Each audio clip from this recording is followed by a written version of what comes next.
Hello, and welcome to the Dance Physio Podcast, a podcast designed to explore ideas and foster discussion around dancer health and wellness. We're here to challenge the status quo, bridge the gap between dance science and the studio, and help change the landscape of the dance industry for the better. I'm your host, Erica Mayall, a dancer turned physiotherapist who is deeply passionate about leaving the dance world better than I found it. I'm so glad you're here. Let's get started. Hello, everyone, and welcome back to another episode of the Dance Physio Podcast. I am your host, Erica Mayall. Just before we get into today's podcast episode, I want to take a minute to remind you to like and subscribe and share and comment and do all the things on the podcast on whichever podcast platform you like to listen to your podcasts on. It really helps the podcast be found by other people with similar interests who would also benefit from listening. So thank you in advance for taking a second to go and do that. And without further ado, we are going to dive into this week's podcast topic, which is preparing for the upcoming dance season. So where I am in North America, I'm in Vancouver, Canada. We have just a couple weeks left until the new dance seasons will be ramping up and getting into full swing.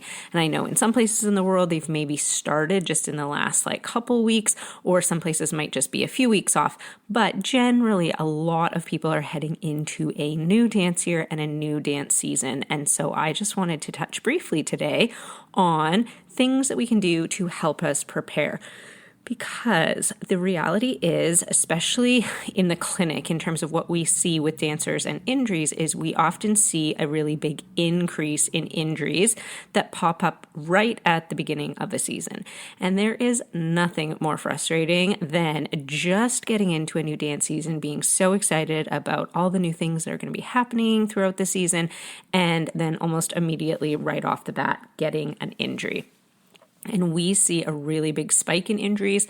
I would say generally kind of 3 to 4 weeks into the new dance season, and then sometimes as much as up to about the 6-week mark. And then we'll see injury rates kind of taper off or even decline after that. But every year I can look back at, all the trends and clinical records and our booking in the clinic and things. And we always have this little spike in injury rates that corresponds with the start of a new season. And there are a couple of reasons for that, and dancers often fall into one of a few categories.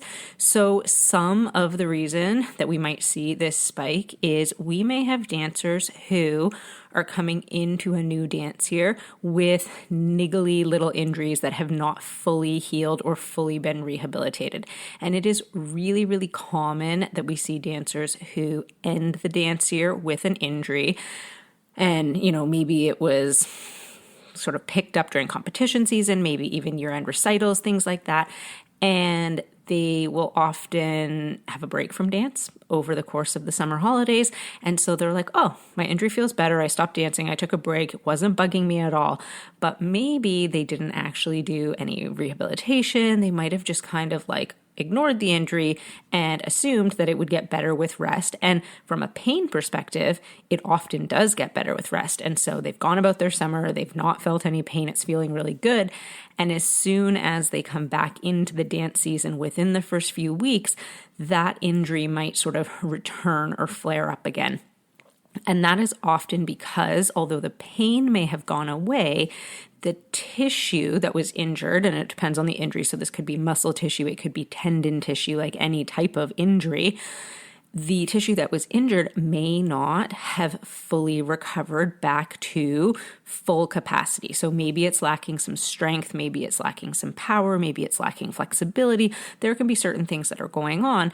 And because that dancer isn't really testing it, if they're resting throughout the summer, they don't know that until they return to the dance season in the new dance year. So that is sort of one category of injuries that we see, are these injuries that sort of quote unquote come back when the dance year sort of ramps back up. And, I sort of use that in quotations because, like I said, it probably hasn't actually ever fully gone away. The pain just went away because it was not being tested at a high enough capacity for it to sort of be pain generating, or for the dancer to know that it was still sort of an ongoing issue. So that's sort of one category of dancers that we see. Another category of dancers that we see who are dealing with injuries often early in the season may be a dancer who has not had a break at all. So this is often a dancer who's done, nationals and summer intensives and camps and master classes and solo choreography and who knows what else they've been doing throughout the summer. So they're actually coming into a new season already maybe overtrained or burnt out or under-recovered or whatever it is. And so as they're entering this new dance year, their body is just at that sort of like tipping point or at that breaking point where it really just needs a break. And this is not a good time of year for a dancer for their body to be needing a break. That's why we really want to encourage dancers to have an off season so that we can kind of implement this idea of periodization. So there are times of the year when we are purposefully off dance, or we're focusing on rest and recovery, or we're focusing on base level training, and then periods during the year where we're actually really pushing our dance training and really focusing on that dance specific and really reaching peak performance levels. So like I said, that idea of implementing periodization is really something we need to think about far ahead of time, because if we have these dancers who are all of a sudden coming off a summer where they've really not had a break at all, they will often come into the season already fatigued, already overtrained, and then, within the first month of that new season, they might be struggling or dealing with injuries.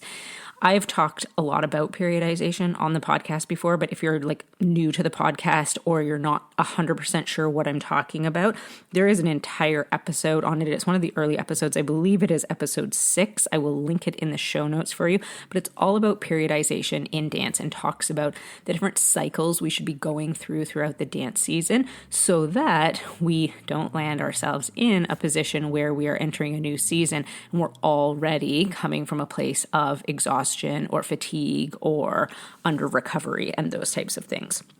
So sometimes those are dancers that we're seeing in the clinic who are dealing with or managing injuries. And then the kind of final group of dancers that we see really commonly, and this is maybe actually the group of dancers I probably see the most in my clinic, are the dancers who just ramp up too quickly and are doing what we call too much too soon. The full quote is like, I think, doing too much too soon after doing not enough for too long, or something along those lines, but essentially this idea of too much too soon. So these are often dancers who have had a break over the summer. They have had an off season.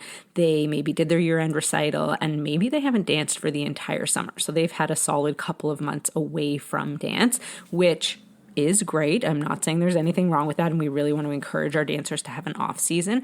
But if that is the case and they've had a lot of time away, and especially if they have not been, doing a lot of other activity, we have some dancers who during that off season are really focusing on fitness and they're doing other types of activity, and maybe they're, running or bike riding or swimming or hiking or, paddleboarding, whatever it is. They're really active and very, doing lots of activity throughout the summer. Those dancers might not struggle quite as much as dancers who potentially have other interests. And so maybe they have done a lot more sedentary type activities. Maybe they've been reading or, knitting, sewing, listening to music, watching movies, those types of things. So that's not, like I said, it's not to say we don't want our dancers to have an off season. We absolutely, definitely do. But when we have dancers who've had that period of time away from dance, we cannot expect them to go from 0 to 100 back in the first week of dance, because we are definitely going to run into problems when all of a sudden they go from 0 hours of training per week to 10, 15, 20 hours of training per week, essentially. So we need to be careful about how we are approaching this return to dance to make sure that that category of dancers isn't getting pushed too much too soon, but also it's going to help with our other dancers who are maybe dealing with niggly injuries, or dancers that are coming in a little bit kind of like burned out or exhausted from dancing a lot throughout the summer.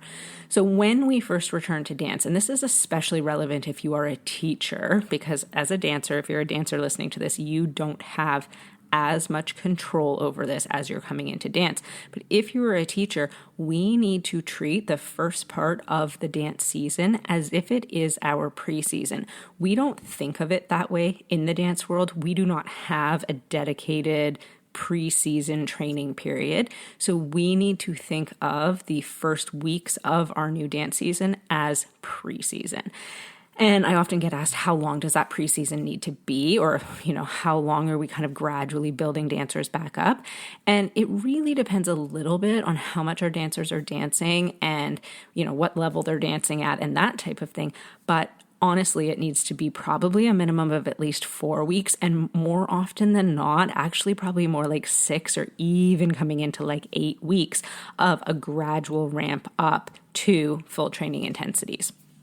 And the reason for that, there's lots of reasons for that, but the biggest reason for that is that tendons in particular, so I'm not talking about muscle tissue, I'm specifically talking about tendon tissue, they respond to loading, and they respond to slow, gradual increases in loading. Tendons do not like sudden changes in loading. So they don't like sudden spikes in how much we're loading them. And when we do that, if we come into a new dance year and we are like, okay, we know that our dancers haven't danced for the summer, I'm going to take it easy on them for the first week. But week 2, we're straight back at it. We're going to build up the intensity. We're going to work really hard.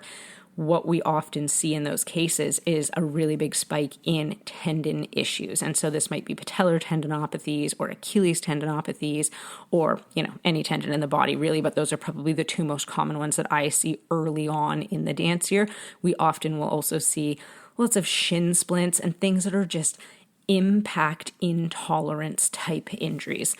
And so I know as a teacher, it's really tempting to be like, the dancers haven't danced all summer. I want to whip them back into shape. I'm going to work them hard to get them back into dance shape. But we really need to consider the first part of our season as preseason and really slowly, gradually ramp them up.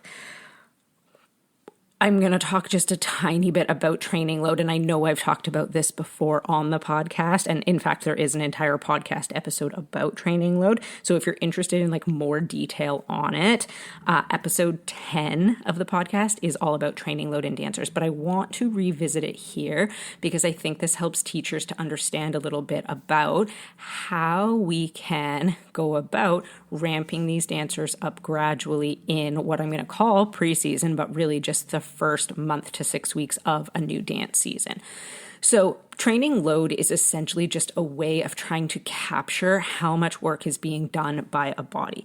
And it is measured by a bunch of different factors, but it is the composite of duration and frequency. So we sometimes call that volume, training volume. So duration being how long we're training for, frequency being how often we're training, and also training intensity. So duration times frequency times intensity gives us our overall training load.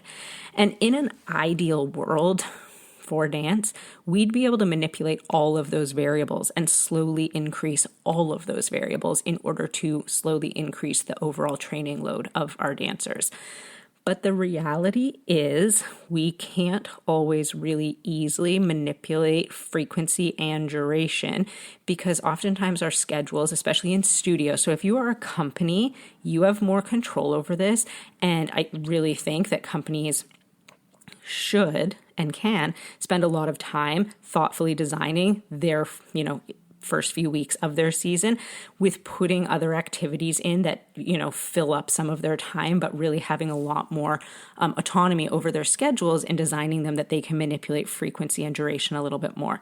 If you are a community-based studio, especially a competition studio or just a local community studio, you're dealing with kids and adolescents, your schedule is set in advance, and parents register their kids for a certain number of classes per week and a certain day, certain time.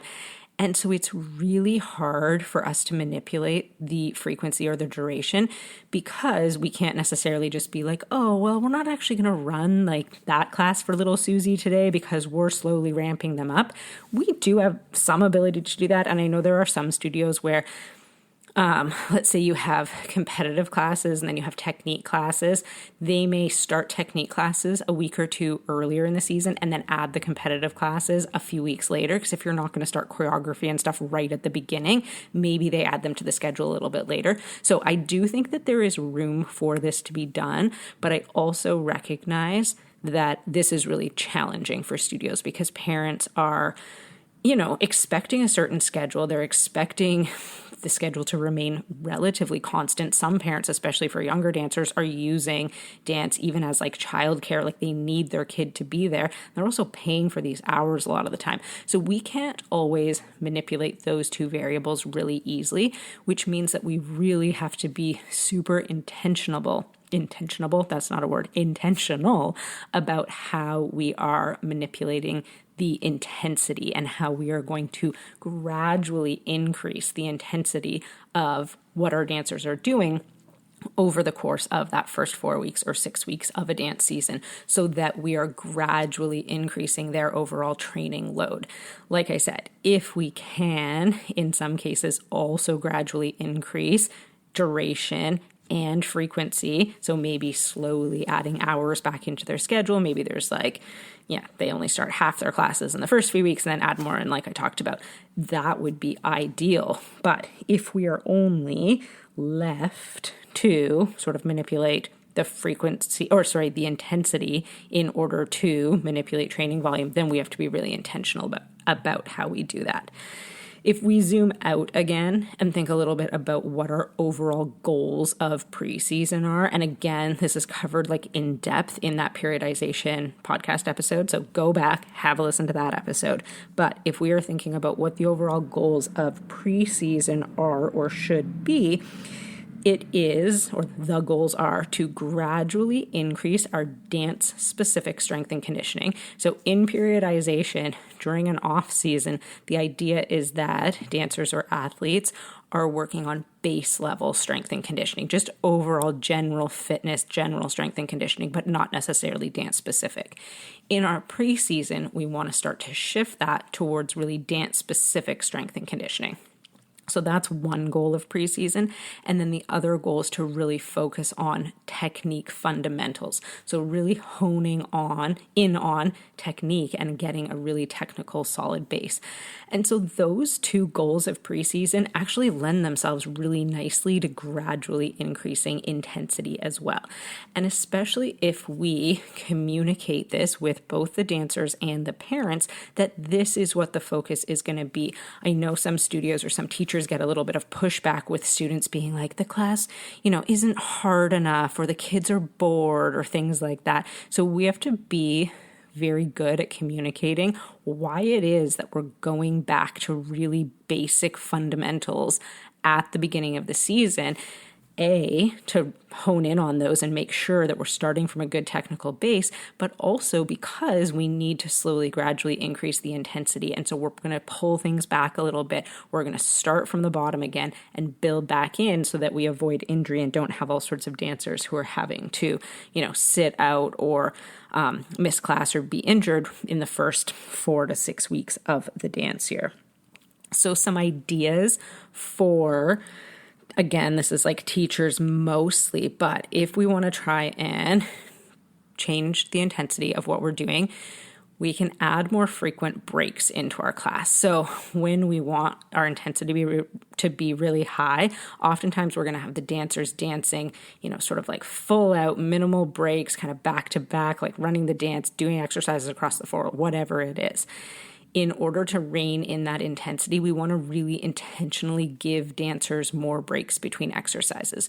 This could be like they have a water break or something like that, but also it can just be a break for you to spend more time teaching them literally anything, just talking. It can be about alignment. It could be about musicality. It could be about artistry. It could be about history of jazz. It could be like anything, but you can use those breaks as teachable moments, but they're not physically dancing as much. They are getting longer duration breaks in between exercises so that the intensity of the overall class is lower overall. And then again, we're going to slowly, gradually decrease the duration of breaks as we progress through those 6 weeks so that the intensity builds gradually.